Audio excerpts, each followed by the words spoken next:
Hello, everyone. Welcome back to another episode of the Sippin' on Stories podcast with me, Mandy Corey, your host. I'm so delighted that you're here. I feel like it has been such a long time since I have talked to you. And I'm sure it doesn't feel that way for you because I have been around every week. But for me, since I was on vacation and I recorded those episodes early, I just feel like it's been a really long time since I've been behind the mic. So, hello, I've missed you. I also have an update as far as my name for all of you listeners, what I could call you. I have had a few people give me some good suggestions, so I'm compiling them into a list, trying to find which ones I like the best. And I think what I've decided is I'm going to probably either come on here or over on my Instagram page at Sippin' on Stories podcast and have you guys vote on which one you like the most. So I thought about doing that this week, but I'm going to give you another week to reach out to me and come up with some clever names. And as a reminder, if you're the one that comes up with that name, you will get a drink on me. So I'll leave you to it. Again, just message me, DM me, whatever, and we'll compile a list to vote on it. Okay, so for today's episode, it's actually a little bit different than we've had in the past. So I was talking with one of my friends, and I had mentioned that I had thought about telling a story about when I worked at the prison because I had mentioned it in a previous episode. It was the I Had a Stalker episode. If you haven't listened to that one, go back and listen to it. I had mentioned working in a prison on that, and I had some people be like, what? You worked in a prison? I want to hear about that. And so I've thought about doing a solo episode where I just talk about what it was like working at the prison. And she said, you know what? Maybe you should let me interview you. And I took her up on it because sometimes it's just a little bit easier for someone to ask you the questions on what maybe they want to know than me just talking for 30 minutes, you know? So I decided to do that. So she will be our kind of guest host for the day. It is Michelle, who has been on the podcast. I think it was episode 5, where she talked about dating, marrying her husband. So that is who it is. She's asking me all the questions. Also, the audio on this one is not the best. I tried something different this time and it did not work as well. So I won't be doing that again. So I apologize in advance. Hope you enjoy it. If you do, let me know if I need to have some other guest hosts on at times to ask me some more questions about my experiences and my life. With that said, I hope you like it. Here you go.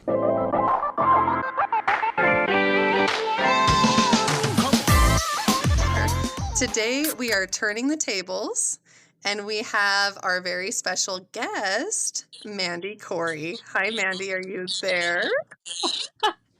Well, that was fun. I'm here.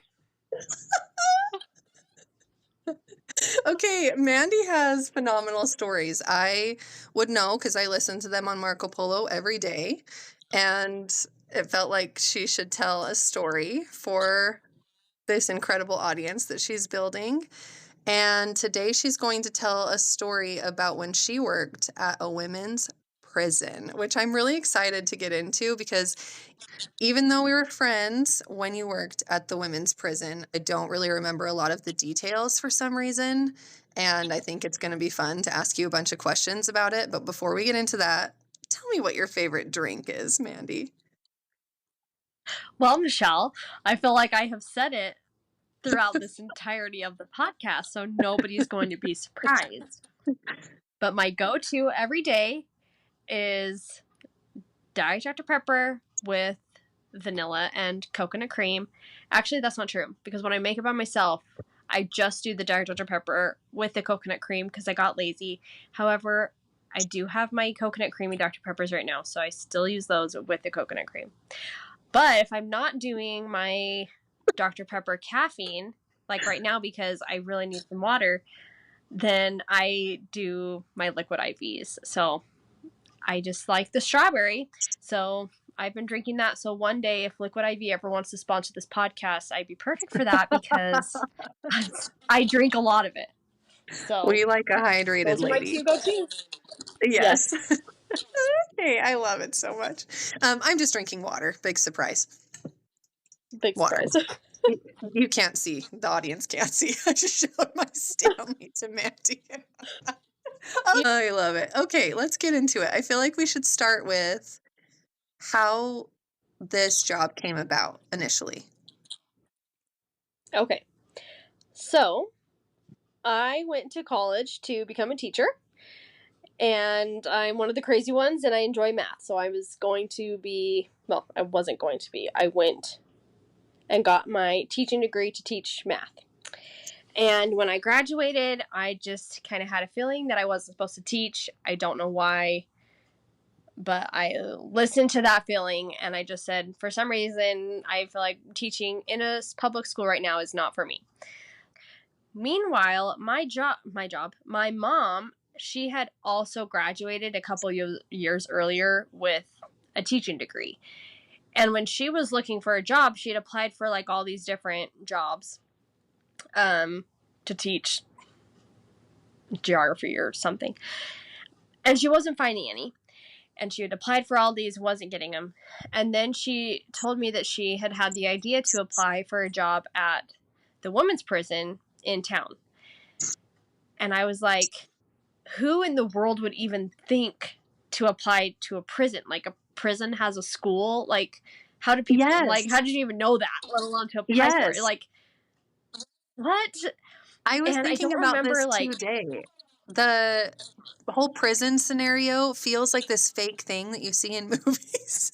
Even though I know, obviously, people go to prison, but in our hometown, I forget that a prison even exists. That feels wild. So did she seek it out, or did she see it in the newspaper, or did somebody tell her about it? See, that's what I don't remember. She wouldn't have, I feel like she sought it. She's the type of person that she will like be like, hey, you need me and let me tell you why. Like, so I could see her doing that. I should ask her, but I'm pretty sure she reached out to the prison to see if they had an opening. Yeah. And again, I was just like, didn't even know the prison had an education department. So she ends up getting a job there, which, little information, like why they would have an education department is because a lot of the people in prisons, not surprisingly, don't have GEDs. And so they have an education department where they let the women, or I guess in any prison, get their GED. They also have a couple of different classes that you can take too. So my mom, she didn't teach the GED classes. She actually taught pre-release classes, which were like classes to help them when they got out of prison. So for example, she would help them create resumes and like, I don't know. And there was also, she taught, oh my gosh, CTEC. Yeah, like a CTEC class, which was like teaching them like electronic stuff and like, I'll have to ask her, but it was very like, my mom doesn't know what she's doing, but she ended up taking a class, learning and being able to teach these women how to. Yeah, your mom is so incredible. This doesn't surprise me for one little second. She is. Okay, let me ask you a clarifying question really quickly. Okay, you mentioned that a lot of the women didn't have GEDs.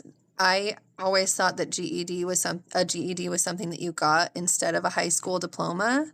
So did you mean that they didn't have high school diplomas and so then they would get a GED? Yes, so correct. They didn't graduate high school. So they could get their GED, which was just, like basically the same thing. Okay, great. Yeah. Thanks. Okay. You're welcome. Thank you for asking. So, yeah, that's what she did. And she ended up telling me, because I told her, for some reason, I feel like I shouldn't. Did you hear that? Yeah. Okay. It's like, pause. I was telling her about this, and so she told me we have a teacher assistant job at the prison that you should apply for. And I was like, heck no. Because at this point, I was just graduated college. I think I probably weighed like, I don't know, like 115 pounds. Yeah. I'm super just this small girl, you know, with my cute little blonde hair. Like, Yeah. How tall I are you? feel like I Remind me. Are you 5'1", 5'2"? I'll say 5'2". Okay. Okay. So, yeah, just this short, small girl. And I feel like I looked like I could still be in high school. Mhm. This is what I always tell people. I was like, you know, have you seen Batman? Not Batman. Yeah. Are you Dark talking about? Knight. So that's the one where the Joker says, "Do you want to see a magic trick?" Is that the one? Yes, that's the exact part Yes, I have seen that when one. he Okay. takes the pencil Yes. and shoves it in the person's eye. That's always I what I thought- think of when I think of that movie. My That's the God. part that was like running through my head. I was like, I am going to, if I work at a prison, they don't have weapons, but they have pencils. And Yes. I will get one shoved in my eye. I'm not doing that. I also hate confrontation. Like, if I'm not gonna get involved in like some prison fight and have to like Yeah. break it up. Like, the prison is not for me. Like, sorry, mom, love you. But that was funny. That was a good one. So, Well, and also all we know about prison is what is perceived by the media, when really I'm sure a lot of these women are just like normal women, but it just feels like they're all going to be really scary and buff and like beating each other up. And that's right. yeah, like that's Picking what on you the new expect. Yeah. little employee. So I was like, haha, no, I'm not doing that. And she's like, oh, come on. And I'm like, no. Fast forward, I don't know how it happened. I know she brought it up to me multiple times. But next thing I know, I'm at the prison having like a walkthrough of the prison. My mom's like, just come and look and just see like what the prison kind of looks like. Come in the education department and you can see, you know, just come and take a tour. And so I end up going to take the tour. The boss is there. I basically have an interview and I'm saying, okay, I'll work here. Like, I don't know how it happened, but next thing I know, I am signing the papers and getting my fingerprints taken and all the things to work at the prison. And it was kind of like a long process. I think I probably didn't start working for like 4 to 6 weeks just because it takes a long time for them to like run background checks and I don't know, get the job. So a little bit of time, but still, I'm like, what am I doing?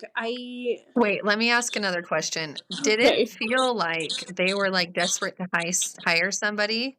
Because it feels like it happened somewhat suddenly. Like your mom brought you in, take a look around, and then suddenly they're like, you're signing papers. And were they like, let's get her signed up? Or I feel like this goes back to my mom's like very what's the word? She's she was ambitious. convincing She that has a they lot of needed you to. drive.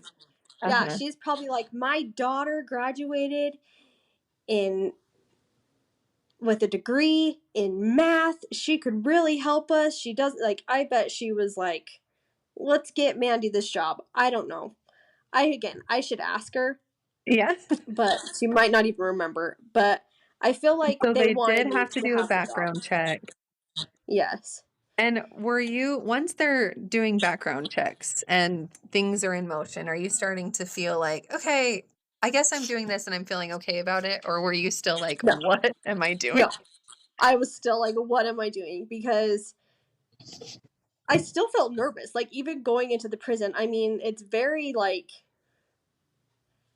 white walls, like everything, Yeah. every door locks behind you.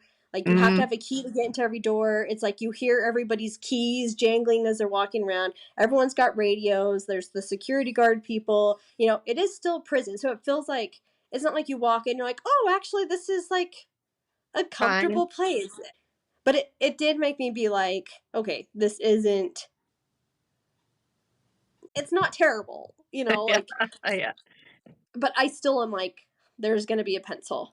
And I don't think at this point either, like, I had seen the women. I don't think I was there when any women were there. I can't remember that. So I get to the prison. Well, okay, so I guess that's how I got the job. The only thing I wanted to know was, I'm still thinking about you actually getting the job and being like, maybe I should just go teach high school instead. Like, what am I doing? Was it just a feeling of like, well, I need to use my degree now? Like, I'm a big girl. I have a college degree. I need to use it. And I don't feel good about public school right now. So I guess like this is what fell into my lap. I guess I just have to be a big girl and like go to work. So yeah, I had accepted that I wasn't going to be teaching. Like I decided I was going to follow through with that feeling. I still don't know why I decided to do this. I think my mom kind of convinced me, but there was also the safety of my mom, you know, like I knew that I was going to be there and I was going to be working with her. And there was just a little bit of like, if I was doing it by myself, like I would not have done that. But just like knowing my mom was there, like felt comfortable, you know? So your shifts were always together. She was the teacher and you were the assistant. Is that how it worked? Or okay, so I'll kind of get into like what my job was now. okay. So she taught the pre-release classes. So she was one teacher. There was another teacher that was solely the GED teacher. So he taught all the high school courses. And then so my job was the assistant to both of them, but what my like actual job that I signed up to do was to administer tests. So anytime new women would come in, they would do kind of like an intake type of thing. And so the process was every single time women came in, they had to come into the education department and do, what was it called? Oh man, it's going to drive me nuts. It's so crazy how easy you can forget these things. I can't remember what it's called. It's not important, but it's one of those details that's going to like stick with me until I remember it. But they would take a test, and it was basically like reading, language arts, math, you know, just kind of like basic to place high where school. they're at, what their knowledge level is. Yeah. And so I would administer the test to all these ladies, and this would be once a week. So it was like every Tuesday or something they would come in. Meaning there would be new women every Tuesday? Yes. And so every time they would come in, and I would have the test for them. And then more questions. Two questions. Were all of these people, all of these women that lived, were all of these women in the prison from our hometown, or was it all throughout the state are sent to this certain prison? Like, I guess I'm just surprised to hear that women were coming in every Tuesday. So it must have been a wide range of, you know. Yeah, they were from all over Idaho. But the other question is, and this might be a stupid question, but what is the age range? Was it from 18 till 80? Like all women? Yeah, it was wide ranges. I remember like there was like this one girl. Yeah, and she looked pretty young. She may have been like 19 or so, but she like looked young. And then there was all sorts of ages, really old women, young women. There was like all different demographics of people that would come in. And there would usually be about... Is this where your fear of becoming incarcerated, is this where the fear was born, or was it before that? Oh, it was definitely while I was working there. So while you're like, I don't want to be an innocent person that gets locked up in prison, and that is officially a huge fear of mine now. Yeah. Yeah, I could talk about that after. I forgot. Yes, that is true. So they would come in, I would give them their tests, and then I would grade them. And based on the score that they got, it would determine whether or not like they were required to take education courses. So it wasn't even necessarily like if they like had their GED or not. It was just if they had passed these things, then they would, or didn't pass them, then they would have to take the test. So I would have to find the woman. I can't remember if I would go. Yeah, no, I would go to the units and I would say, these people need to be in education or whatever. I do have a question though. I don't know Yeah. if I should interject now or if we should pick it back up. I just can't help but think about how you are seeing these women during perhaps one of the worst weeks of their life. Like, if they just got there, maybe the day before, maybe 4 days before, and now suddenly they're having to take a test. I imagine there were some heavy moments. Would you agree? Or were they usually pretty calm once they're sitting in there taking a test? Yeah, this was one of the things that I was initially nervous for at the beginning, which my mom, well, no, the other teacher helped me at first. So he would, because yeah, my mom didn't do any of the GD stuff. It was the other teacher. So he administered the test for me at the beginning, and I would just kind of watch and just Mhm. kind of see. But I remember being like he was an older, like a guy, so I'm like, of course Yeah. they're going to treat him differently than they treat me. Um, but yeah, they would come in a lot. So, I mean, a lot of times they were just like, whatever, but there was definitely some attitude. Like, um, they were like, I don't know, they felt like sometimes they would come in and some of the women would have attitude like, I'm too good for this, I'm too cool for this, I'm not doing this, whatever.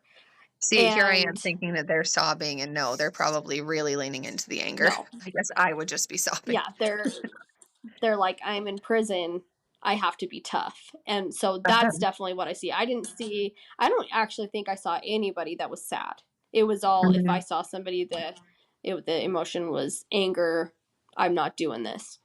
Yeah. And my mom initially, she was like, the thing is this isn't like a classroom, because when I had done like, getting my degree, if you have kids that are being like just bratty, or causing a scene in class, like, you're the teacher, you have to deal with that. You can't just send them away. You Yeah. have to deal with the management.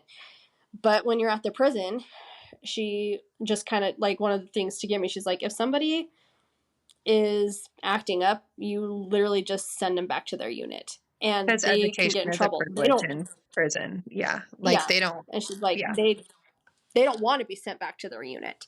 Um, and so, and it's like, if she's like, if you hear anybody like swear, sent back to their unit. Like, they don't have tolerance for anything. She's like, you could just send it back. And so I was like, okay. And so I do feel like, even though I was this like small little girl, I still was in the power spot, And so I would say, like, you have, like, this is something that you have to do.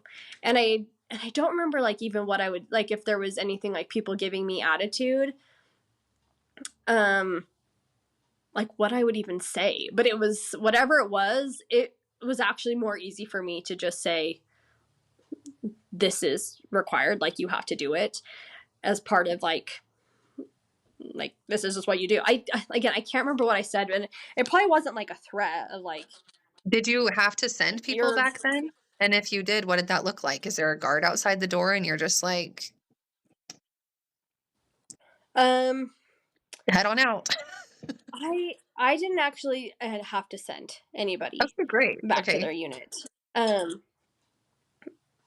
at least I personally didn't. I'm trying to think if I saw, again, like you said, education, it really was a privilege for people to be there, and they knew Yeah. that. And So we really didn't deal additionally, with any it's behavior not, problems. oh, sorry. Additionally, these are just normal women. Like, they're such a, what's the word? What is the word? Oh my gosh. Oh, there's such a stereotype. Cut all of that. There's such a stereotype. Pretend like I said stereotype immediately and I didn't forget what the word was.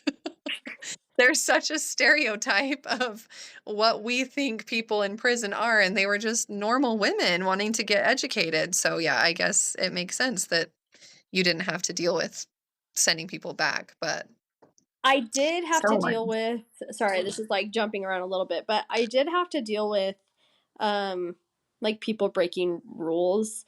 Like, for What kind of example, rules? Yeah. they do have like relationship rules.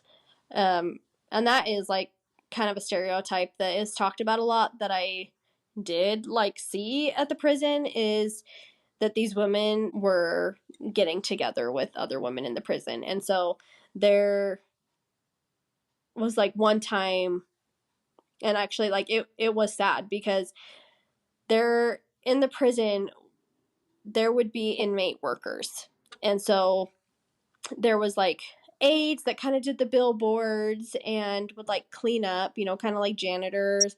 There was also, we had a library in the prison, like in the education department. And so there was like librarians, and all those people were inmates that worked there.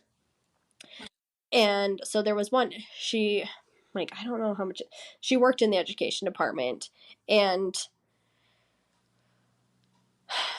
it is sad. This is like one of those things that I'm just going to put a plug in there. There is, not all of them, but there was a lot of women that I knew why they were there. And it was sad. This one in particular was not a great reason to be there. She definitely deserved to be there. Do you feel like you're allowed to say what the reason was? Or does it feel like that's across the line? Yeah, it feels, yeah, it does. This is weird. I'm like kind of feeling like I'm like HIPAA. Like I know, that's why I said HIPAA. It's not even HIPAA, but I don't know what it would be called. No, it's whatever it is just kind of like, I do feel like I want to just protect that a little bit, just because. Yeah. But I actually, like, she was a really nice person, and I worked with her a lot because she had a job specifically like in, you know, in the education area. Yeah. And she was a really great worker, really nice, you know, those things. And I caught her passing notes secretively to one of the other women, and I had to pull her in, and I was just like, I found this. And she apologized and was like, I'm really sorry, I know that I shouldn't have done that. And she ended up getting fired from her job in the education department from it. That's so hard. Yeah. Was it so hard for you to have to enforce those rules? I feel like I would be overly empathetic and just feel like, I'm just going to let it slide. It would just not be good. I know. It, on one hand, yes, but on the other hand, I was like, there are rules and you can't break them. And so again, going back to like me administering the test, like I did feel like even though like this specific person was a lot older than I was, but I still felt like it was my job and my responsibility to do that. Yeah. And so, yeah. And so I didn't feel like, I mean, it was sad. Like, I did feel bad, but I didn't. You know, I was like, no, like, it's not okay. You're breaking this rule. You're working here. You have this privilege, and you're choosing to do this. And anyway, so there was stuff like that had happened, but there wasn't any, like, major attitude issues that made me have to send somebody back. I'm like, how was there? Maybe one. Maybe there was one. I don't know, but it's not coming to my mind. And so, yeah, I would go and administer the test. I'd go to their units and tell them that they needed to be in GED classes or whatever. And when you say unit, do you mean, is that like their jail cell? Yeah, so there's different units depending on, like, how long they're there. Okay. Like, and what their privileges are. Like, and at this point, I'm sure the unit numbers have been changed around, but like when I was there at one of the units, they were like in kind of a different building, and they got to go out and work in the community. So they had like a little bit different privileges. There was one unit that was like, they were there for a while type of people. Like there was just all different. I think there was 5 different units. Anyway, I feel like unit 2 is the one that I would usually always end up going to, that where these women would be for the most part, unless they got moved for other reasons. So that was like my main job. The other thing that I would do is, since I did have a degree and I taught, you know, was math. I want to say taught math, even though I didn't technically teach math. The GED teacher kind of utilized me in that The math way. I portion. wasn't Yeah. like yeah. So I wasn't actually teaching math, but there were a couple of women that were getting really close to getting their GED, and the math was like a little bit higher up of math. And so I would kind of tutor those women individually in okay. the little bit more difficult math. And like there was one lady, it like makes me happy to think about. Like I don't actually know why she was there, I don't think. But she was about to get out, and she was getting close to getting her GED, and I was like, she had this math and I was working with her on it, and it was like such a happy day when she got her GED Yeah. and she like passed that. It was kind of sad because I enjoyed tutoring her, but then she like passed it, and they like do a little like graduation party kind of for him, and that's kind of fun. Anyway, so those were like the main things that I did when I worked there. But the one tangent is it was fun because my mom worked there, but my mom's last name was different than mine because I was married. And so none of my coworker knew, and obviously like my boss knew and stuff, but all of the women, none of them knew we were related. And I also don't think a lot of the employees knew. I mean, I know some did, but I don't know if they all did. And it was just like really fun. Like it was kind of like, I don't know, kind of felt like a secret game that we were playing of like nobody knows that we're mom and daughter. I don't know. It was just like really kind of fun. I love to like that. have that secret. Yeah. Okay. I want to know, did anything scary ever happen then while you were working there? Because I know that there was never a pencil pushed through your eyeball, but did anything scary ever happen at all? Okay, so yes, there was one time I did eventually get to the point that I was like, okay, the pencil is not coming. Okay, I work in the education part. People have a lot of pencils. I feel safe that the pencil is not going to get me. How long would you say that it took for you to settle in and feel comfortable with this job? Oh, that's a good question. Probably like, was it still months. scary a month in? Okay. Yeah, I would say that. And also, like, I feel like it probably was a month before I even started taking over the test by myself. Okay. And doing that by myself. Okay, so I'm going to give a little bit of, like, background. So I kind of mentioned this at the beginning that, like, when I toured, so all the doors and everything lock automatically behind you. So you have a key. You have to unlock every key, whether it's, like, the key into the education department, a key to all the classrooms, a key to the library, a key to the bathroom, a key to my office. Like every single individual room had a key.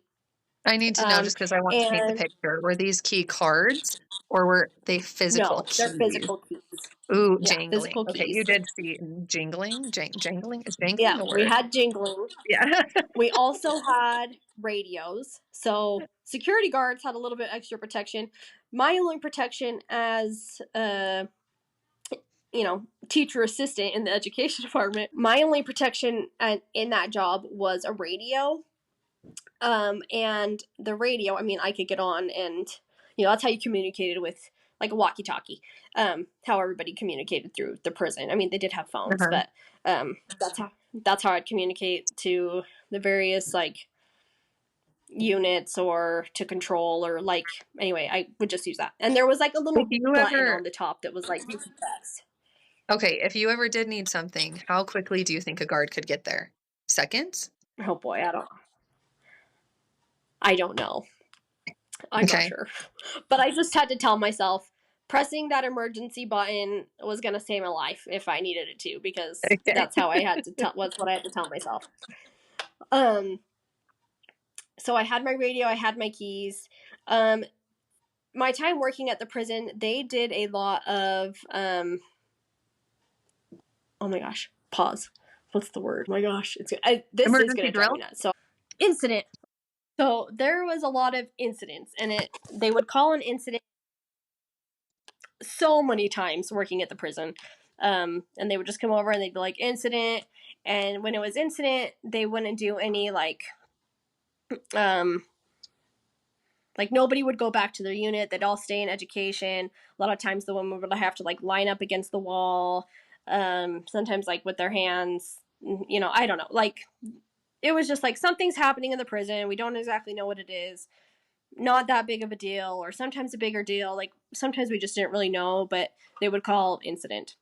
Yeah. So can you lot. give me like an example of an incident? Like I'm thinking somebody's fighting somebody else, or That could be it, or like somebody is they're trying to find, or somebody like it could be such a wide range of things. Okay. But yeah, basically just if anything is happening with an inmate, call an incident. Okay. But there was other times, so like I'm like, total recall, total incident. I don't remember what it was called. But where we'd kind of have to do sweep throughs of wherever we were. So like if there was an incident, you'd also have to go through and like check every room, make sure it was empty, make sure everybody was along the wall, like all the things.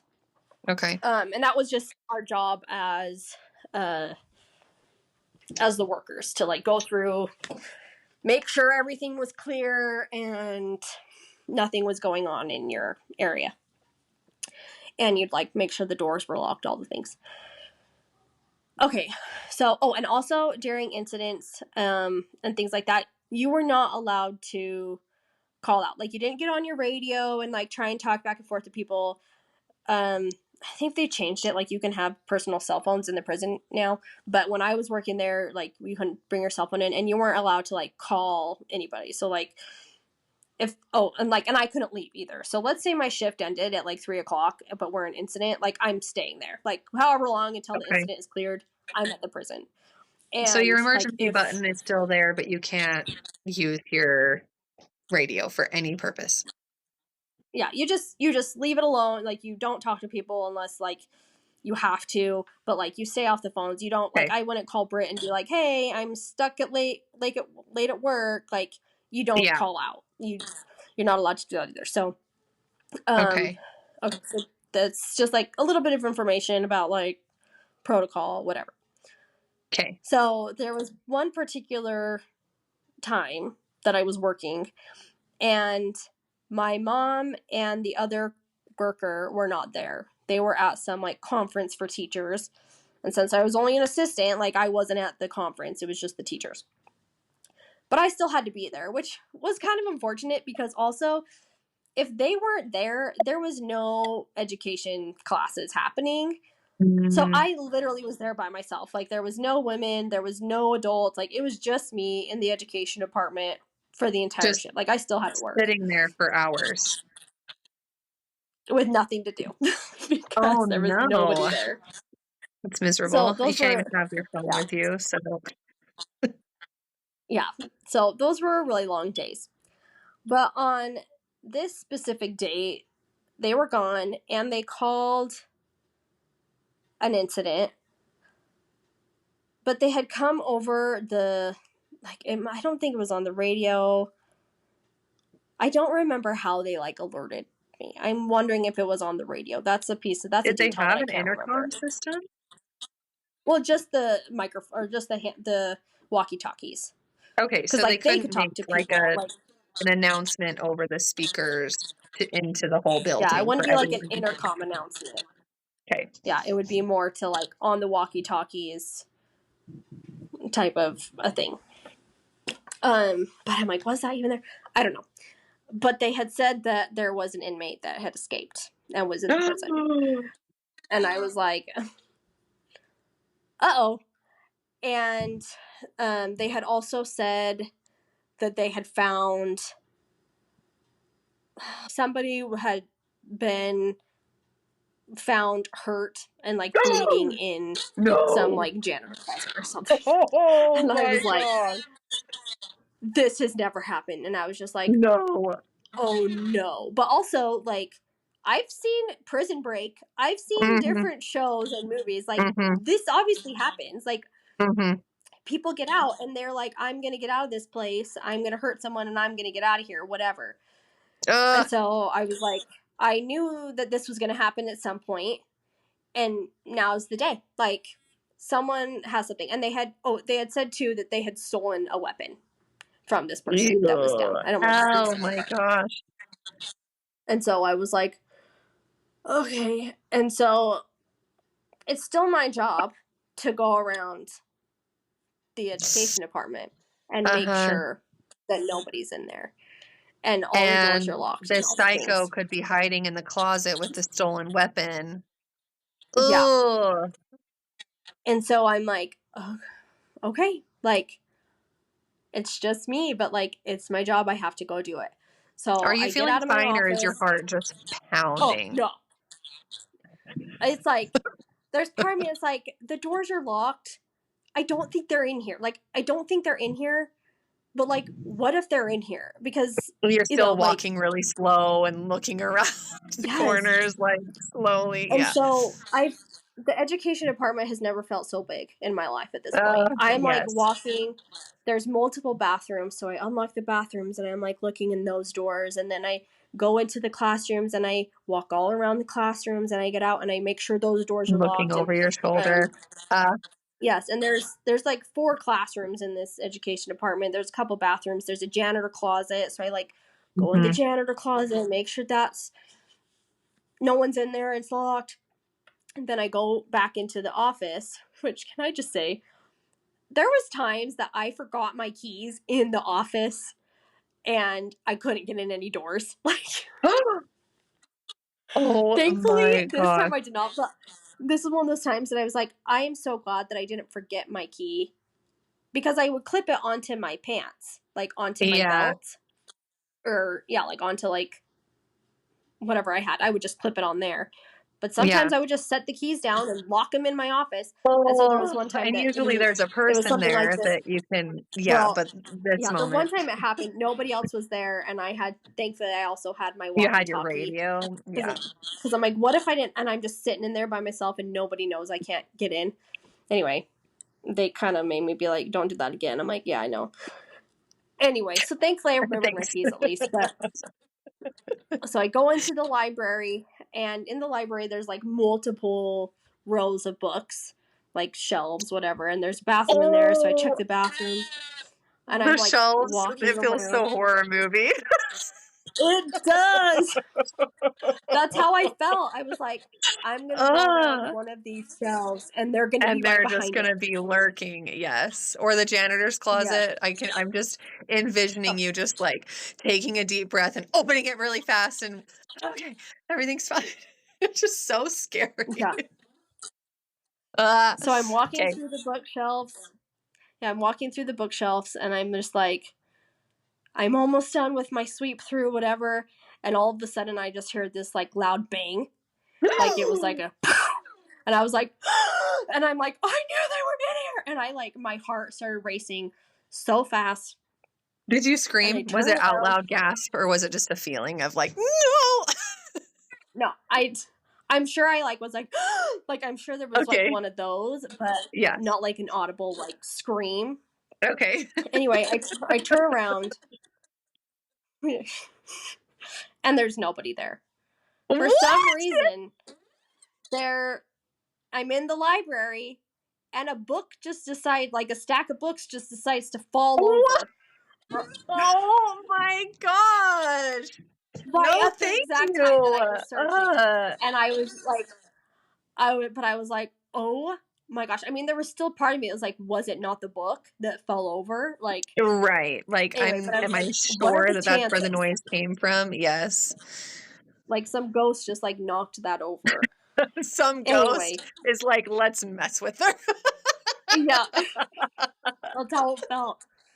So I like finish the sweep, and I like hurry into my office, and I close the door, and it's locked. And I like, my heart was still like pounding, because I was still just like I don't know, it was like now in my brain that the person was in there, you know? Yeah. Anyway, so I call in or whatever I had to do to be like, education department is clear, whatever. And then I just sit there, and I'm like, they really don't give a lot of information because they don't want like they communication don't on the radio. yeah. And so you're just kind of having to sit and wait. And I can't remember like how long I was there. I was definitely like I stayed after my shift had ended, I'm pretty sure.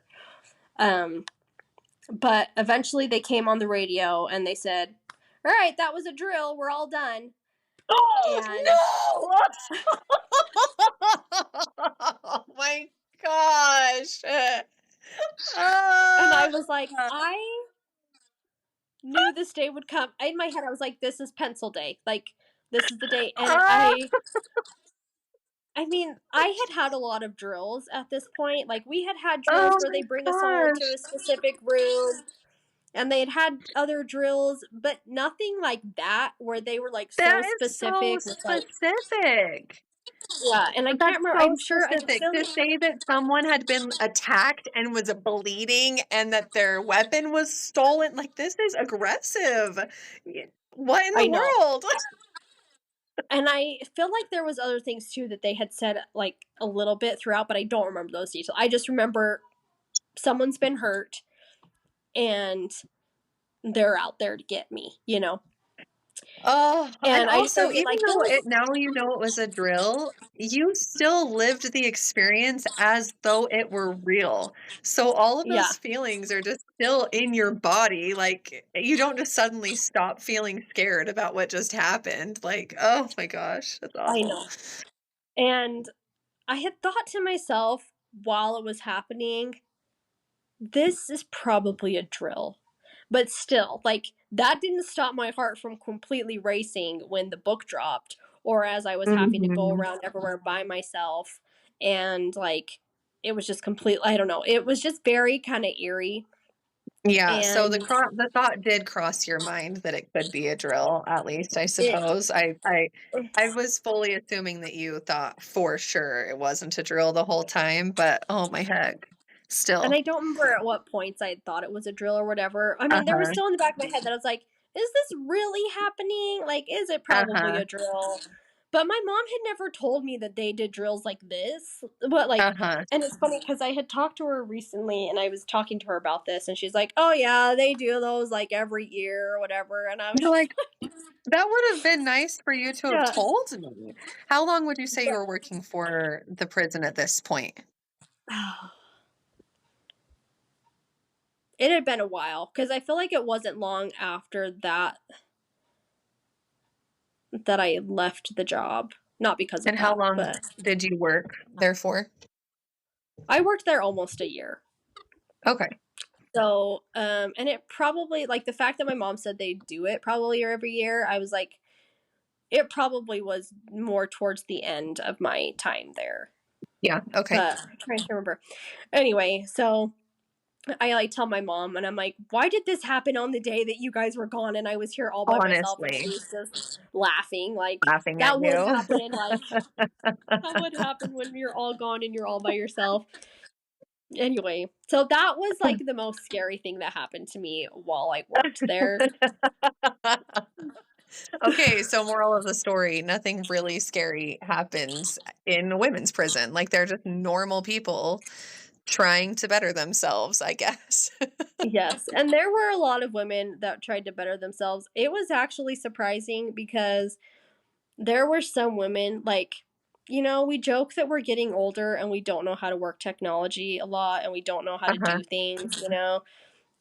But I had mentioned, like, my mom did the pre-release classes, and one of those things was like working on resumes. And so sometimes I would go in and I would help her with her classes. And I remember one time that I was just like, just go around and like help them, you know, figure out where they need to be or whatever. There was one that did not know how to use a mouse. And I was like, this is crazy. And I'd be like, do you know how long she had been there for? A while.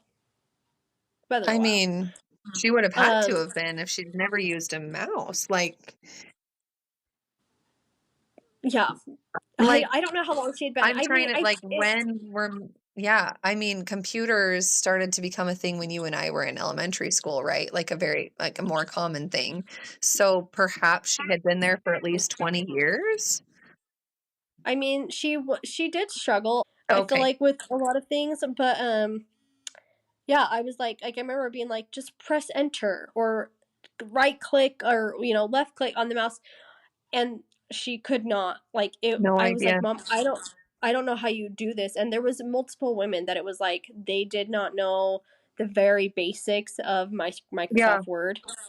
that's an So I was like, interesting "Good for my dynamic I've mom for, never like." thought about for I yeah, know, it was life is shocking to me. passing by outside of these walls and they have no idea what's going on. And so, yeah, of course, they don't know things that we know if they're Well, not I think a in lot of times society. too, they, I mean, this is a thing that I learned, as I was working there, because I read a lot of their stories, and a lot of them came from like really bad home lives. And so Of sometimes course, too, I'm like, did they yeah. legitimately not have access to a computer or somebody to That's like teach them yeah. this? Like, if they dropped out of school really young, like, I don't know. It's just, I mean, it was Yeah, definitely my eye guess is opening. most of these women did not have, like, happy home lives, so that's a good point, for sure. Yeah, a lot of them had drug problems and family that had drug problems. And Yeah, anyway, definitely put a lot of things into perspective too. Like I said, I saw a wide range of the type of women that were there, but yeah, it was interesting, that's for sure. mhm. Wow. Are you glad that you did it after you worked there? Would you say you look back and you feel like that was a really good experience?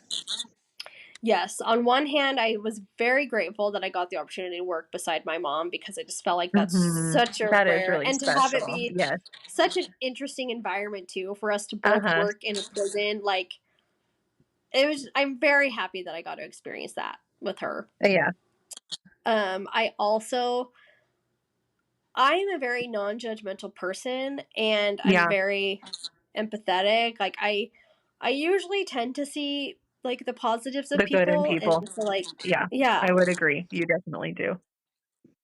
But working there, I felt like it even more magnified the way that I'm like I said, like that person that worked in the education department was there for a really bad reason, and but still I was like, she has good qualities about her, Yeah, and she has these really strong talents. And there was just so many people that I'm like, they're really nice and they're funny, and like they made a really bad decision, but yeah. like they like it gave me a whole different view on like the good that people can Yeah, have, absolutely. regardless of like how bad their choices can be sometimes. Yeah, I So feel I'm like it really makes grateful sense for that you that. would have a lot of love for these women and to be able to see a little bit more of the full picture of what their upbringing was like, what landed them where they are right now, because it is really unfortunate that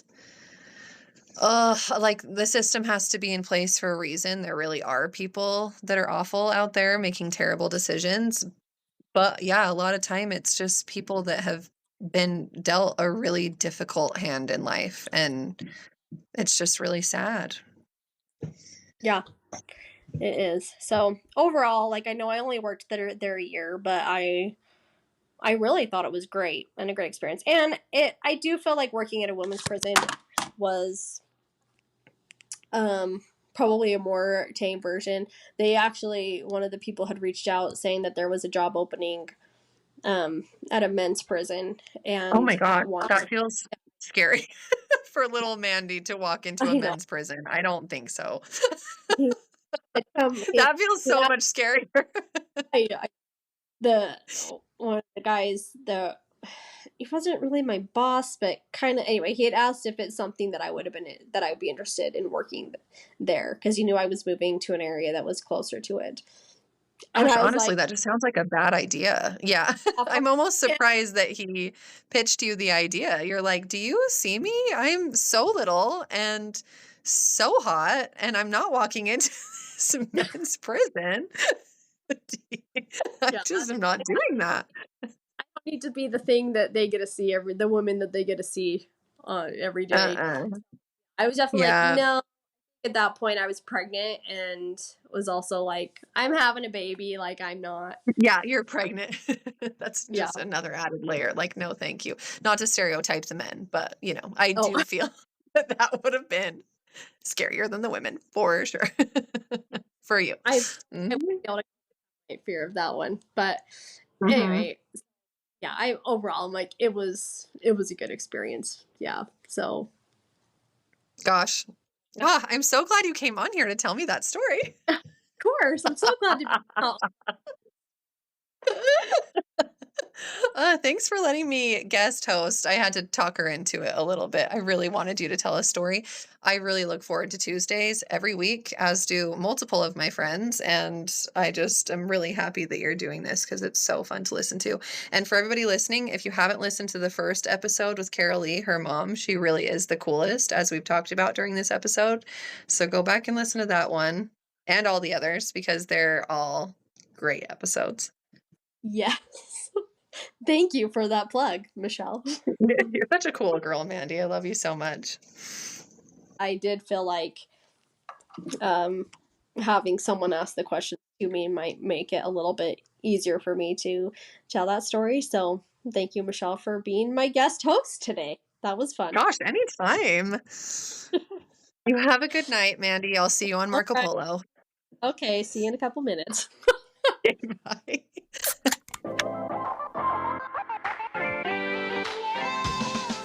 All right. So I need to know if you enjoyed that. It was fun for me to be on the other end of the interview process. So if you liked that, let me know. And maybe we can do that again in the future if Michelle needs to interview me again, or if one of you would like to interview me about something sometime. I think that would be fun. I did realize that she had kind of mentioned in the episode, oh, is this where your fear of not wanting to be in the prison came from? Did it happen when I started working in the prison or before then? And I was like, oh yeah, I'll have to talk about that later. And I never said anything. So yes, after working in the prison, there's just a lot of different reasons that people are there. Some really bad, some end up on death row for reasons, others are just there for life. There are plenty of legitimate reasons why one would find themselves in prison. However, there were some other situations where something had happened that was like an accident, and because of the way they handled the accident or went about it afterwards, they ended up in prison. And so it was just one of those things that I'm like, oh, sometimes even not simple things, but mistakes that were not intentional and are really sad and heartbreaking. Yes, you can still end up here. And it just kind of made me like, well, okay, like I can make any mistake on any day, not mean any harm, and just do something that accidentally lands me in prison. And it just kind of instilled this fear, which is funny because at the same time, working at the prison made me also see that, at least at this prison, the conditions were not horrible. It's not like they were living in these terrible places with, no access to food and showers and friendships, and, people were happy there. But it still gave me a little bit of fear. It's not as strong. It's not like I think about it all the time, but there is still a little bit of me that is like, oh no, like please do not do something that lands me in prison today. So that would be my advice to you for the day. Don't do something that could land you in prison, whatever that may be. All right. If you have a story for me, I would love to hear it. Please reach out to me. You can DM me on my Instagram page at Sippin' on Stories Podcast. You can email me, sippinonstoriespodcast@gmail.com. You can fill out my form that I have, a Google Doc on my Instagram in my highlights. It says submit a story. Just click on that, put it in there, and I will get back to you. There are some responses in there that I have not yet reached out to those people. So if you are listening, I am sorry. It does take me a little bit to get through the list of people that I have. So it may be a random text on a random day being like, all right, I'm ready for you. But do it there. I will see you here again next Tuesday for another episode of the Sippin' on Stories podcast. Goodbye, everyone.